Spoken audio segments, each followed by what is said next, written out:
¿Cuál te cayó, Chon? Ese es vaina, Jet, Jumbo Jet. Ah, Jumbo Jet. Es que yo no sé para qué le niegan la cosa a la persona, así como quiera uno se va a dar cuenta. Yo vi que es una vaina que no tiene lógica. Si usted conmigo programa se dio los 2 puntos.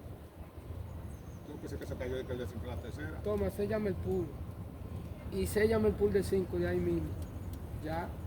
Te caíste en la primera en el pool de 6, no puedes decir que te caíste en la tercera en el pool de 5.